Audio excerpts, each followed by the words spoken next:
When people hear the words Taliban-run Afghanistan, the first thought many people might have is chaos and fear. And, we spent months trying to get into the country, and while, securing visas was frankly the easy part of this whole process, once we were in the country, it was extremely challenging operating here as a journalist.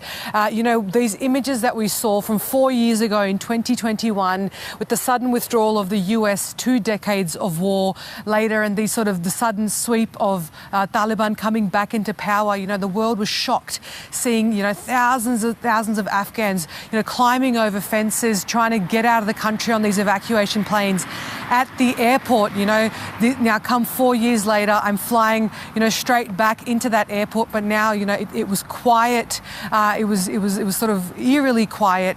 When I came out of the airport, I sort of was faced with this "I love Afghanistan" sign. So it was kind of just like this bizarre experience of what you think the country is going to be and what it's like on the ground. And, many of the people I spoke to over my 9 days, a lot of what I heard was actually that people felt secure. They were glad that the war is over. This optimism might surprise a lot of people, and it certainly surprised me. But it's important to remember that this country, has come out of some 4 decades of war, and the life, it seemed as if everything was normal, but of course nothing is. This is, the most repressive place on earth for women, and being in the country as a female journalist was a challenge.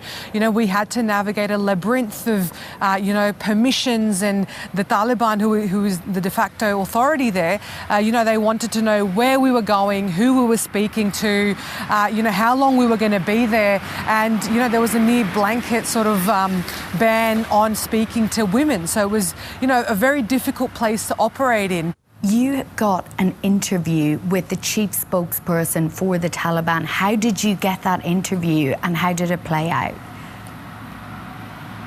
Yeah, look, that was a process of, many weeks of negotiations. I ended up securing an interview with Zabihullah Mujahid, who is the chief spokesman of the Taliban. And, but there was conditions that came with that interview. The first was that we were not to be seen in the same frame because I'm a woman. So even though he agreed to sit in front of me and give me the interview, he did not want any images of us to be broadcast. And while he was sitting there, he refused to make eye contact with me. But he did. The Taliban wants to be heard on a global stage and by Western media. He gave me an hour of his time in which, I put to him a range of sweeping questions about regional stability, their repressive sort of regime against women, which the UN has actually, described as gender apartheid. We spoke about the economy, the shrinking economy. And he did answer all those questions, but, there was this sort of interesting experience where there was a lot of deflection and there was a lack of accountability. And while the Taliban, claims that the country is now prospering after the US forces had left, the reality outside is quite different. Women cannot go outside without covering their faces. They're not allowed, girls are not allowed to go to school post the age of 12 to secondary school. Women's voices can't be heard in public. They're not allowed to go into parks. And, there was sort of this sense of, there was no real answer for that from the Taliban, which you'll hear now in this clip. Do you acknowledge that young girls, young women are suffering because of this ban on education? No, we have faith that the problem will be solved when the time is appropriate. Meghna, on top of all of that and all of those challenges, the country also faces humanitarian crisis, the most recent being an earthquake that killed 2,000 people. You went to those communities. What did they have to say? Yeah, this was really devastating, Catherine. The whole reason we went into Afghanistan in the first place was to cover the aftermath of a devastating earthquake from last August, which killed more than 2,000 people in the east of the country in Kunar province.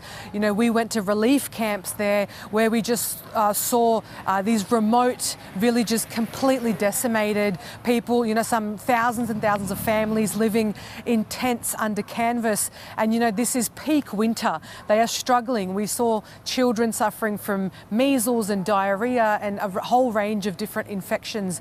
And, you know, what the context here is, you know, last year, you know, most of the Western world, but especially the US, really has cut aid funding since the Taliban has come into power. And that's had devastating consequences for the country, especially in light of, you know, cascading natural disasters. It's not just this earthquake, it's been floods and droughts, you know, an economic crisis. Meghna, great to have you on the ground there. Thank you for your time this morning. Thank you.